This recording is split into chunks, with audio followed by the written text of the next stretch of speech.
It is the 1st of November. We have 9 games to go through tonight. A little bit to talk about some injury stuff. This is the Friday post-game show. Let's go balls deep. I'm the type to get shit done. You the type to observe. March Madness on my speakers, but today's November 23rd. Got something loud in the blunt, yeah. I don't say what I want, yeah. Probably somewhere sunny getting tan. Foreign women in the sun, yeah. That's all that I need. That's all that I need. That's all that I need. Got my brothers with me. Got my brothers with me and my mama's healthy. That's all that I need. Welcome to the Balls Deep podcast, brought to you by Fantasy Basketball International. I am Adam King. Find me on Twitter at AdamKing91. Find us at FBI Basketball. We are also part of the Old Man Squad network. Follow them on Twitter at Old Man Squad. Google, Apple, Spotify, anywhere you listen to a podcast, YouTube, X, Twitter. Please like, please rate, please subscribe. 9 games to get through today. We will start with the injury news very quickly. Not really injury news, but Joel Embiid had a bit of a press conference-y thing I saw. Should be back pretty soon. Well, thanks. That really doesn't help us at all. Paul George is questionable, though, for Saturday's game against the Grizzlies, so keep an eye on his availability. Then he was downgraded to out. Okay, I missed that one. But he's close. His return is going to impact Kelly Oubre. Just some confirmation from the Pelicans in terms of injuries. Herb Jones is expected to miss 2 to 4 weeks with a shoulder, specifically a rotator cuff injury. CJ McCollum, likewise, 2 to 3 weeks with an adductor strain. We'll talk about the Pelicans game a little bit later. Desmond Bain out, Marcus Smart out. Brandon Miller was questionable but didn't play. So he is getting closer as well. So keep an eye on his availability if you've got him in your IR spot. Who else of note? We'll talk about the Magic when we get, I think they're the first game. So Mark Williams, if you are stashing him, doesn't sound like he's particularly close. He's still only doing individual or one-on-one workouts. So, I don't really see him returning anytime soon. So we roll with Nick Richards, although he was also injured tonight. So we'll get to that when we get to the Pelicans game. Quickly didn't play again and is doubtful. So I wouldn't expect him to play tomorrow in the second game of the back-to-back for the Raptors. Kelly Olynyk still a few weeks away from returning there. They really have no incentive to get him back other than to boost his trade value, but we know who he is at this point. Wendell Carter didn't play tonight. He was a late scratch, which meant Mo Wagner started, and we'll cover that when we get to the games.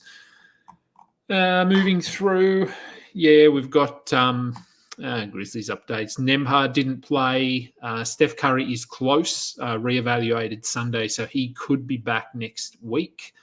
DeAnthony Melton is still at least a week away. Jordan Clarkson reevaluated in a week with his plantar fasciitis, so that could give Colin Sexton a bit of a bump. Hope it does. I've got him on a few teams.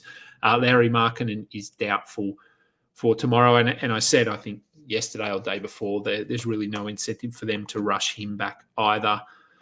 Talked about Nick Richards with his shoulder injury. We will get to that. Aaron Neesmith left tonight's game as well. We had some ejections. We had Isaiah Jackson hurting his calf, and Jamal Murray got a whack to the head. So, a little bit of injury news. Not surprising when we have 9 games.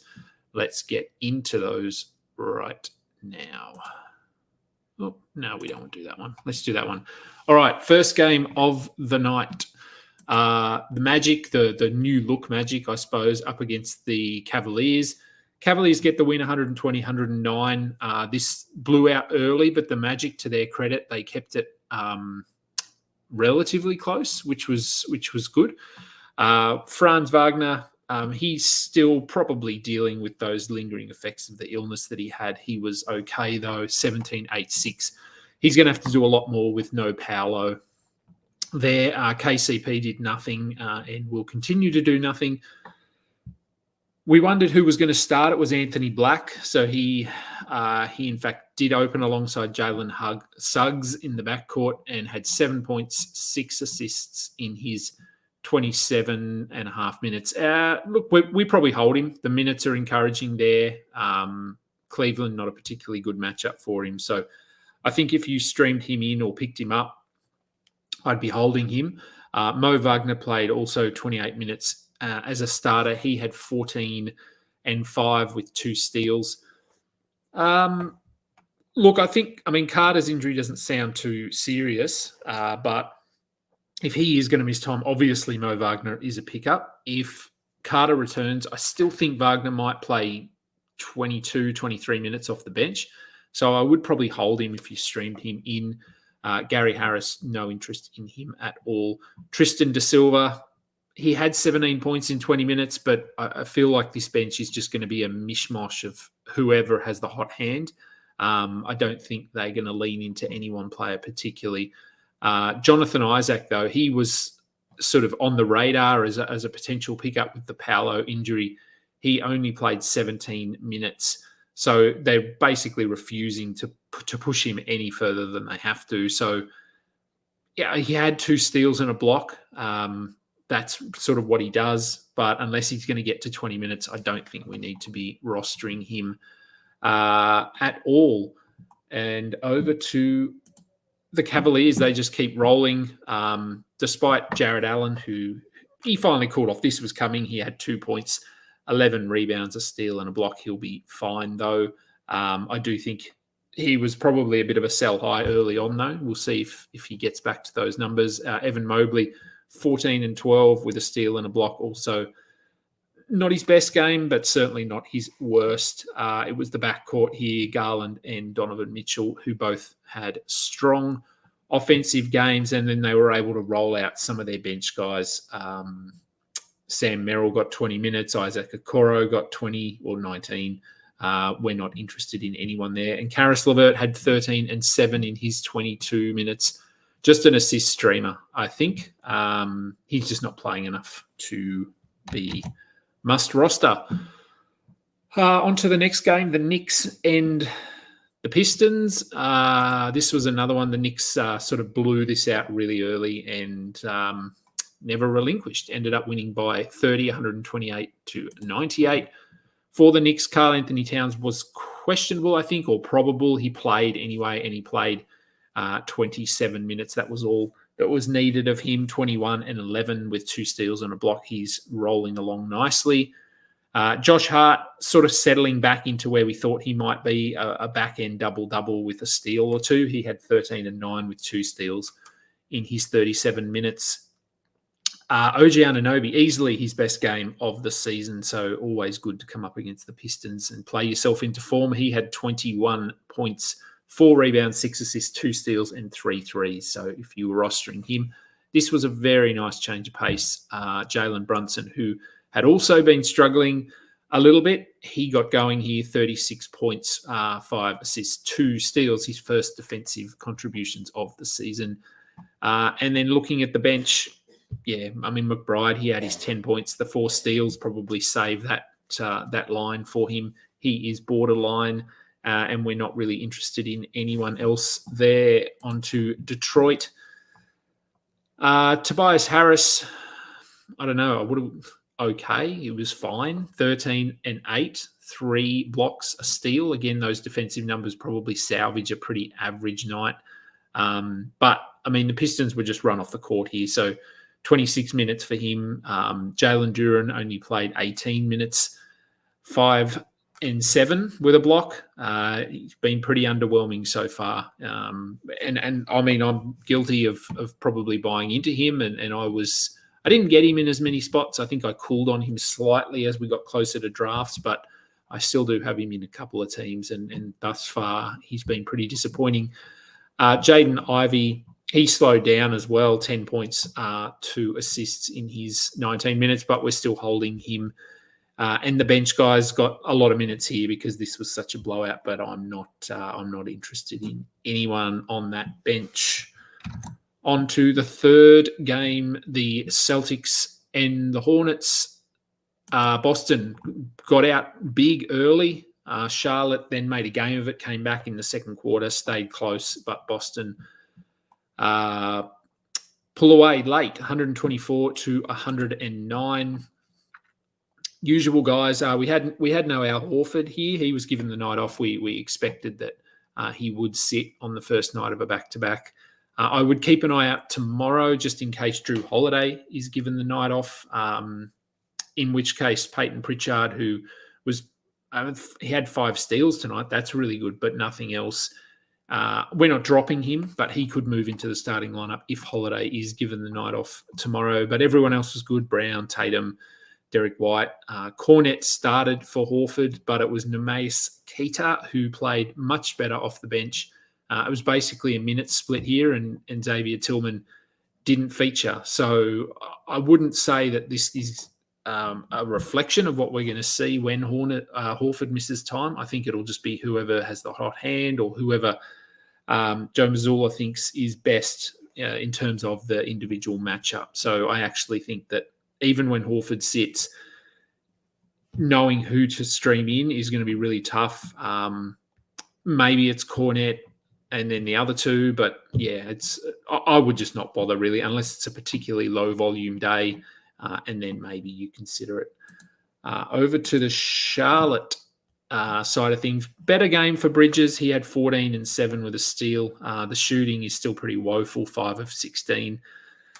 He's been pretty disappointing to this point. He got ejected, as did Grant Williams, who was at his absolute douchey best. He had 6 points, 7 rebounds. He's just not I don't know. I don't like him. I don't think he's a good player. That's probably just a little bit of bias on my part, but yeah, there's nothing there. He's annoying. Nick Richards, as I said, he got injured, only played 16 minutes. Had 2 blocks, had 3 rebounds, nothing else. So a really bad game. But, yeah, let's just keep an eye on the injuries there. If he is injured and he can't go in their next game, which I think they might play tomorrow. Let me just double check. I'm fairly certain that Skiddy and I were talking on the show this morning. Yeah, they do. Oh, they do. That's right. They play Boston again tomorrow. So if Nick Richards can't go tomorrow, where do we see Taj Gibson dusted off? Moussa Diabate, he would be the guy I'd look at. He looked pretty good off the bench tonight. He had 6 offensive rebounds, I think it was. Yeah, 6 offensive rebounds. So he'd be the one I'd potentially be looking at, but Gibson probably gets a run. As for the rest of the team, LaMelo, he was really good. So that's good to see after a couple of not bad games, but considering his start, they weren't as great. Seth Curry, nothing there. Trey Mann had 23 points off the bench. He is a must roster player at the moment. Cody Martin, a little bit of everything, but just the volume isn't there for him. I don't think we need to be rostering him either.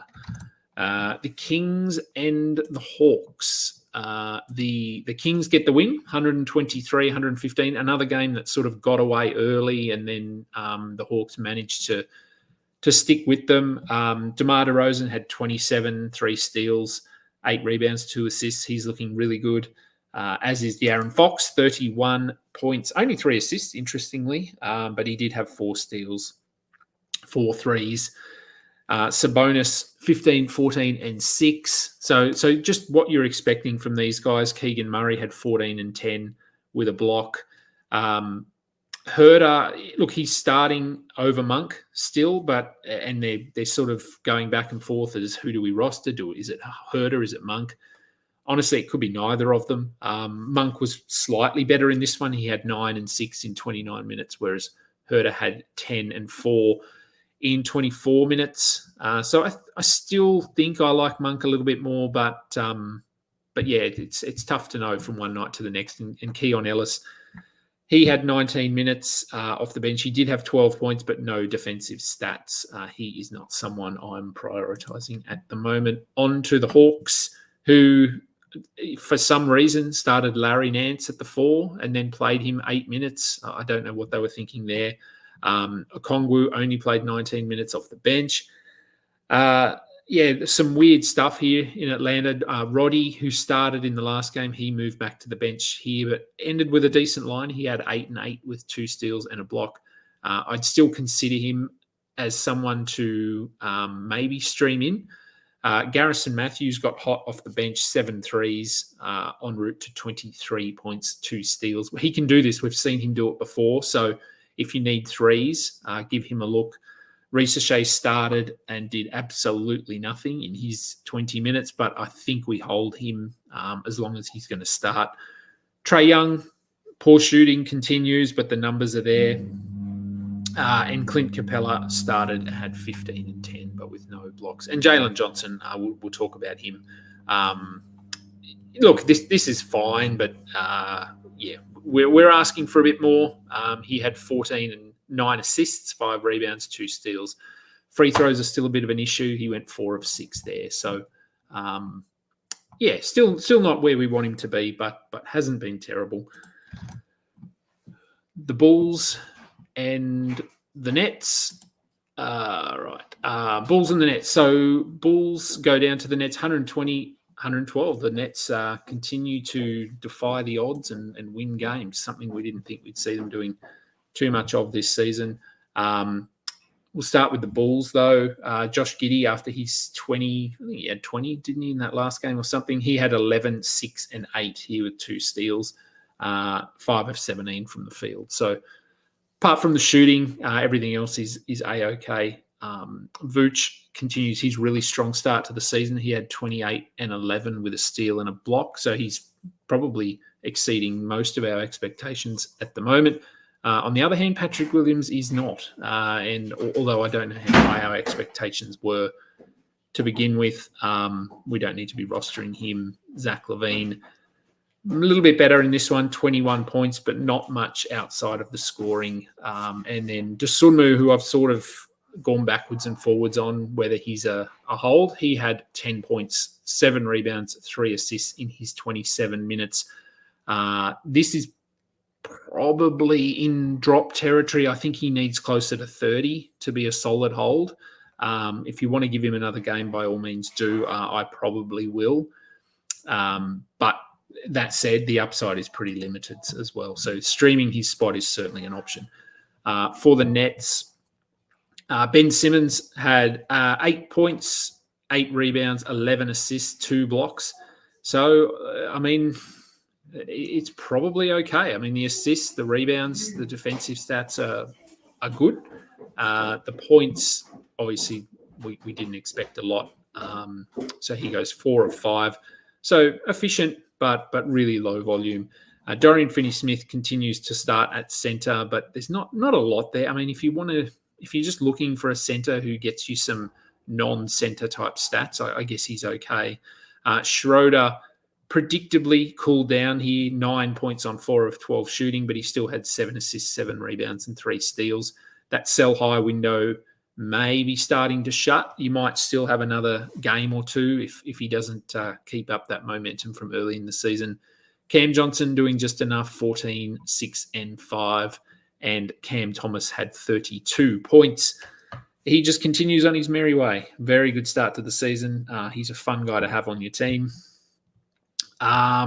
Zaire Williams, who had scored, I think, 16 and 17 points in each of his last 2 games. He had 10 points in 20 minutes. If you give him a look if you want to. Clowney, we're not worrying about him. This bench is just, I don't know, it seems to be a different guy every night.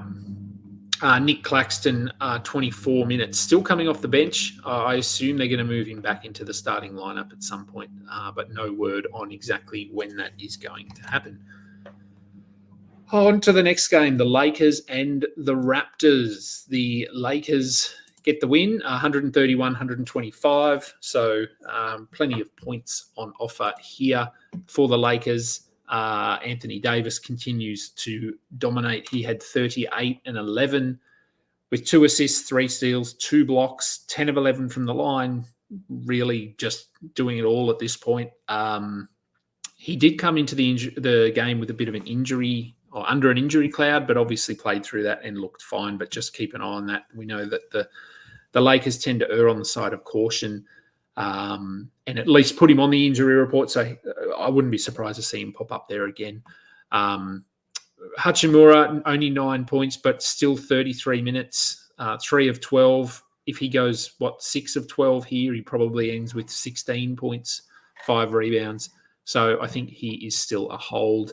I'm not touching anyone on their bench. Reeves, fine. Russell, fine. 19 and 6. We don't need to be doing anything too much there. And LeBron had 27, 10 assists in his 36 minutes. Onto the Raptors. Agbaji moved back into the starting lineup, replacing Jonathan Mobo. Agbaji had 8 and 3 with a steal. I don't think we need to be too concerned about holding him. If you streamed him in, I'd continue streaming that spot rather than hold him there. His upside is just very limited. Davion Mitchell, same can be said for him potentially. He did have 10 points, 5 assists, 2 blocks. There's a bit of steals upside there. There's a bit of assists upside. So as long as Quickly is out and Barnes is out, maybe you hold on to Mitchell. The guy we obviously are holding on to is Dick. He had 31 points, his second consecutive 30-point performance. With a steal, 5 threes, he's rolling along very nicely.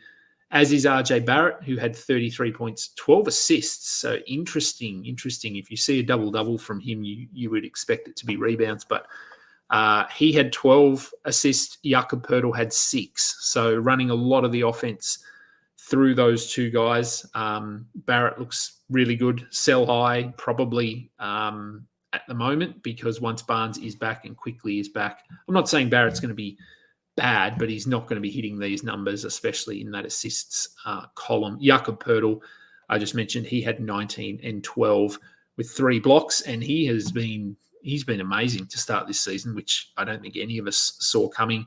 As for Jonathan Mobo, he played 21 minutes off the bench, had 6 and 6 with 2 steals. I'd probably still rather him over Agbaji, even though he played fewer minutes. I think he has the higher per minute upside.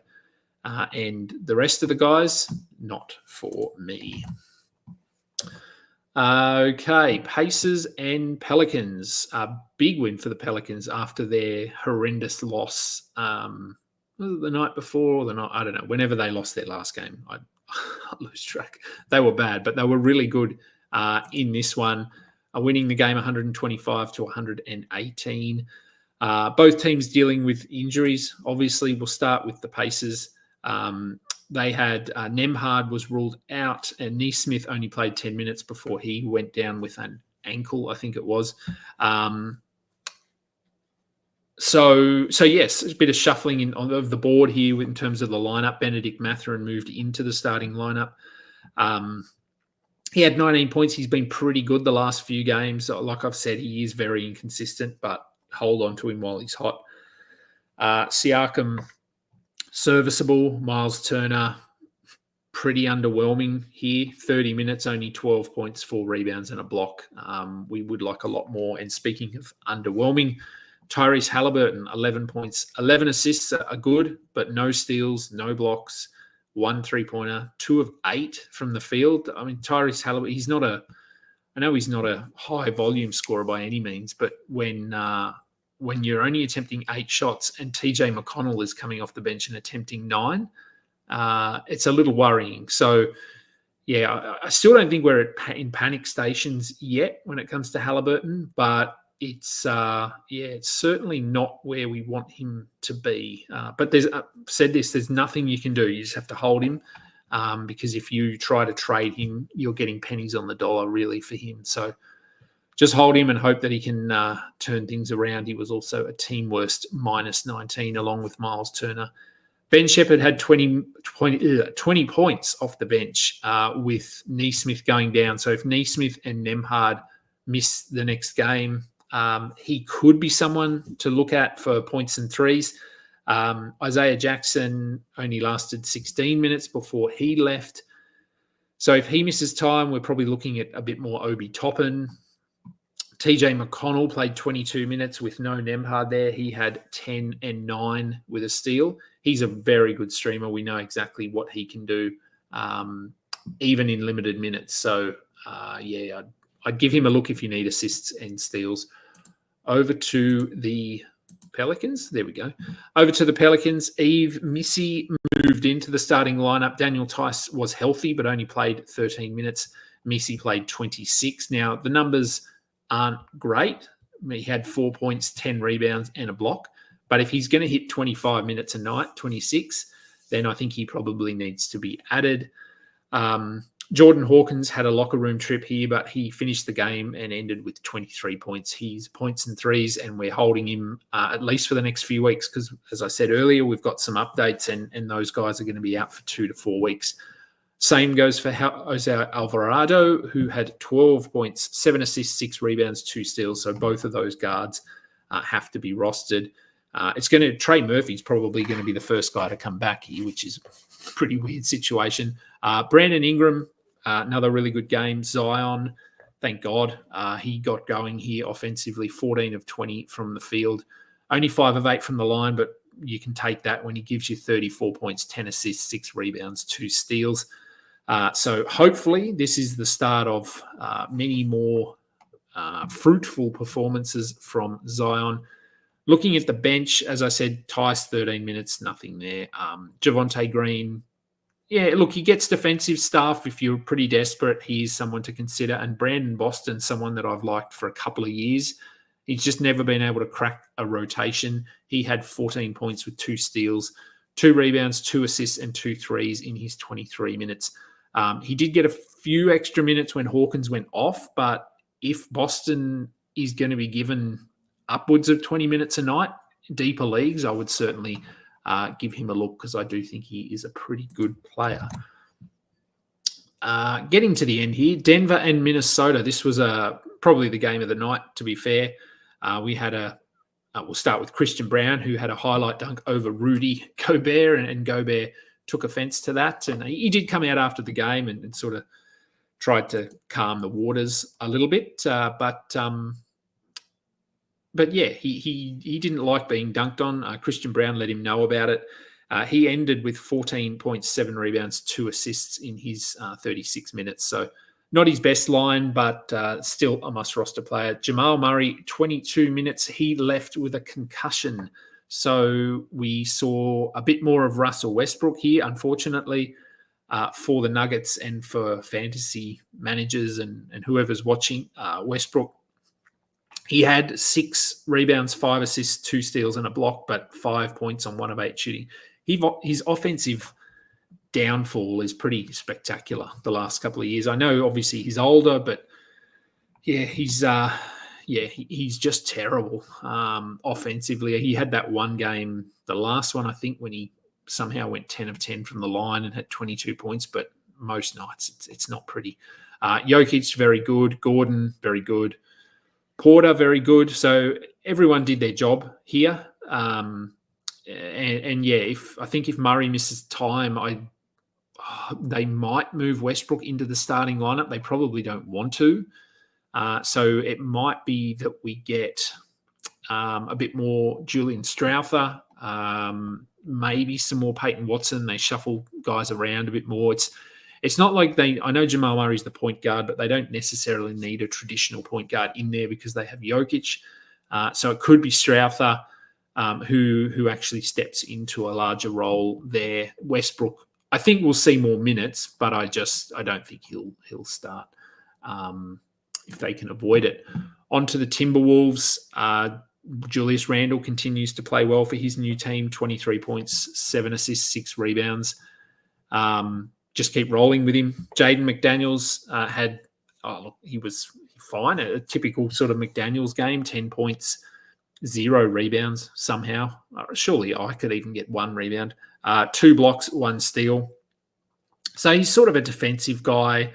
You can have him on a roster. You can move on. If he was sitting on waivers in one of my leagues, I'd probably stream him in. And after a performance like this, I'd probably be okay moving on.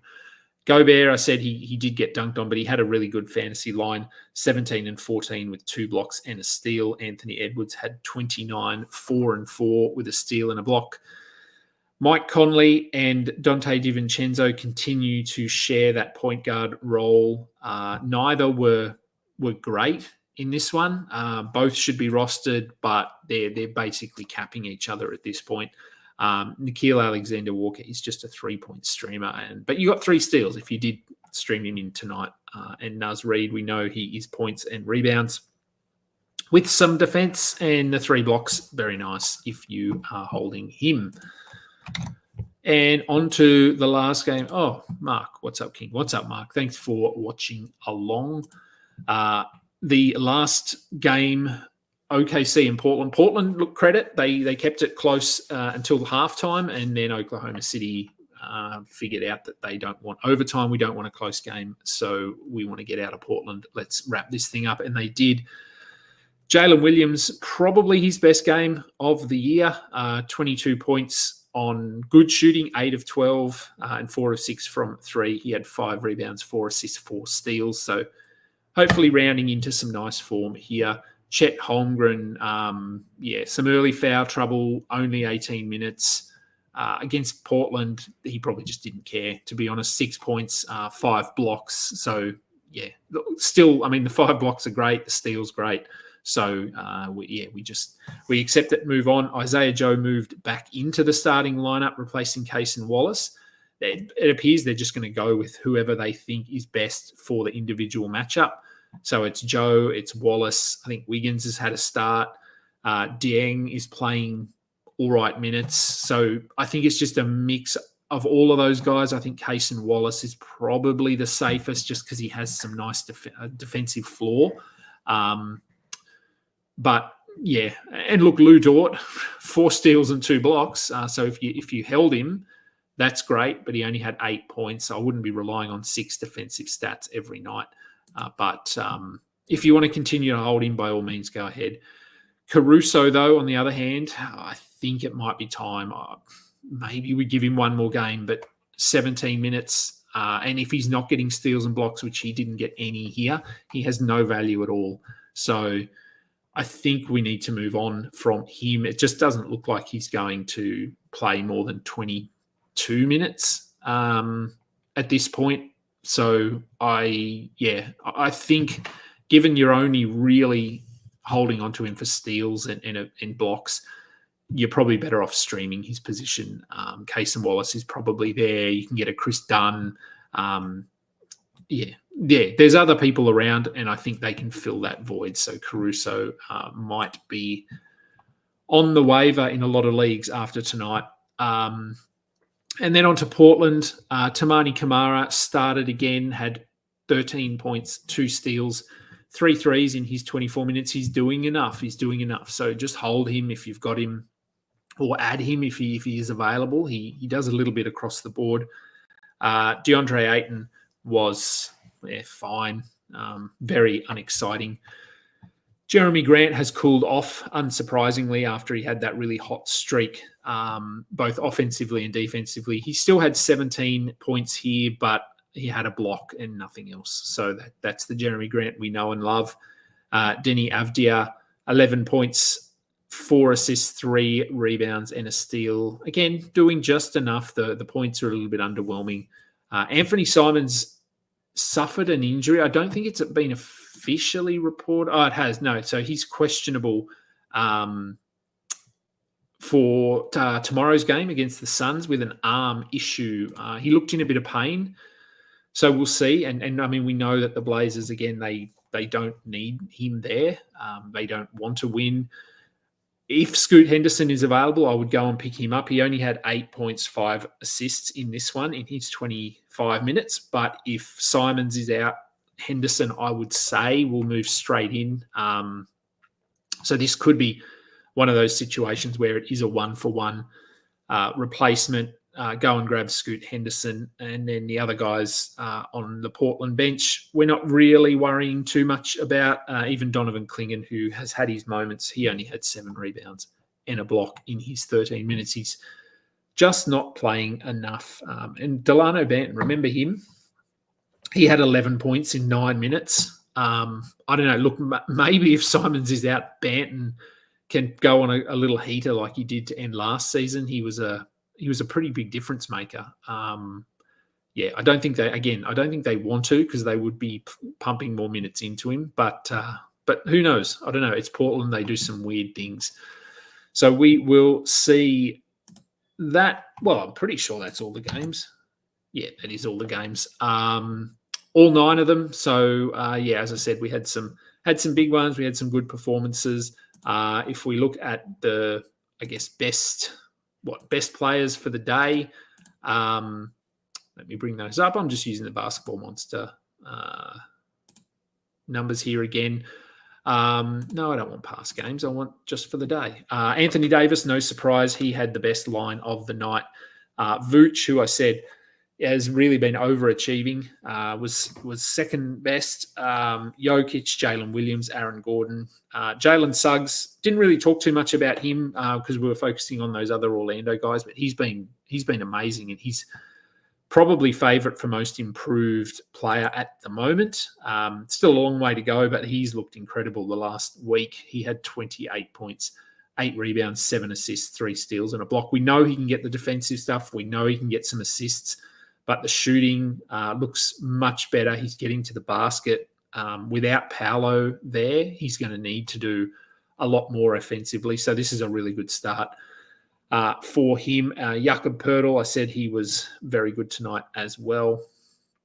And then just a lot of the usual names. Halliburton, I'm sure, is way down. I know I mentioned him. I probably can't even scroll far enough. There we go. 77th best line of the night. So, he is a huge buy low at the moment. For anyone that is chasing him, that will do for today's show. As I said, please go rate, like, subscribe over on YouTube if you're watching along. I'll be tomorrow. Yeah, I might be back tomorrow. It will just depend. I should be. Got some family stuff on, but I should be back in time to do a show. It might be around this time, maybe slightly later. We will see, but there should be a show. That will do. My name is Adam King. This has been the post-game show. Until next time, catch up. You just listened to another episode from the Fantasy Basketball International Podcast Network. Thanks for joining us. And for more information about joining our community, please check out our website at fbibasketball.com.